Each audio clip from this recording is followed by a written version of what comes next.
İsrail hökuməti 1915-ci il qondarma erməni soyqırımını rəsmi olaraq tanımaq üçün səs verib. Bu barədə İsrailin Xarici İşlər Naziri Gideon Saar X hesabında bilgi verib. Onun sözlərinə görə qərar şəxsən öz tərəfindən irəli sürülən qətnamə layihəsi əsasında qəbul edilib. Düzgün iş görmək üçün heç vaxt gec deyil, deyə Saar bildirib. Osmanlı İmperiyasının son illərində erməni xalqına qarşı törədilmiş soyqırımının tanınması həm mənəvi, həm də tarixi borcdur, deyə Saar qeyd edib. Türkiyə Xarici İşlər Nazirliyi isə öz növbəsində İsrail hökumətinin qondarma erməni soyqırımını rəsmən tanımaq barədə qəbul etdiyi qərarı qətiyyətlə pisləyən bəyanat yayıb. Nazirliyin bəyanatında həmçinin qeyd olunub ki, Ankara rəsmi Təl-Əvivin regiondakı dağıdıcı fəaliyyətinə qarşı mübarizəni davam etdirəcək. Türkiyə İsrailin regiondakı ekspansionist və sabitliyi pozan siyasətinə son qoymaq, habelə Netanyahu hakimiyyətinin mülki əhaliyə, xüsusən də Fələstin xalqına qarşı törətdiyi cinayətlərə görə qanun qarşısında cavab verməsi üçün qətiyyətlə fəaliyyət göstərməyə davam edəcək, deyə bəyanatda bildirilir.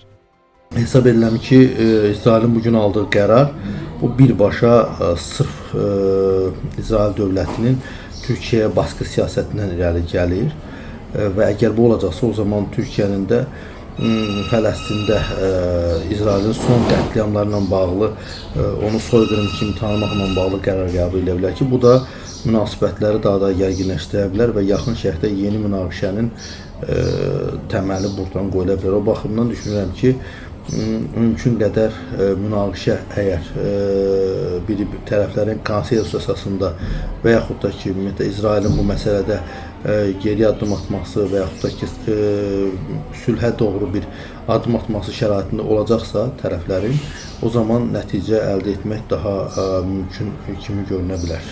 Qeyd edək ki, layihə səs vermək üçün Knessetin plenar iclasının gündəliyinə çıxarılacaq. Xatırladaq ki, hələ 2025-ci ilin avqustunda İsrailin baş naziri Benyamin Netanyahu Osmanlı İmperiyası tərəfindən ermənilərin, Assurların və Yunanların soyqırımını tanıdığını bəyan etmişdi. Həmin vaxt Ermənistanın baş naziri Nikol Paşinyan isə İsrailin baş naziri Benyamin Netanyahunu Osmanlı İmperiyasında erməni soyqırımının tanınması ilə bağlı fikirlərini tənqid etmişdi. Paşinyan açıq şəkildə bildirmişdi ki, o belə tanınmanın reallığımız və xalqımızın maraqları ilə heç bir əlaqəsi olmayan şəxslərin əlində geosiyasi alver predmetinə çevrilməsi ideyasına qarşıdır. Elçin Şual, Qafqaz TV üçün.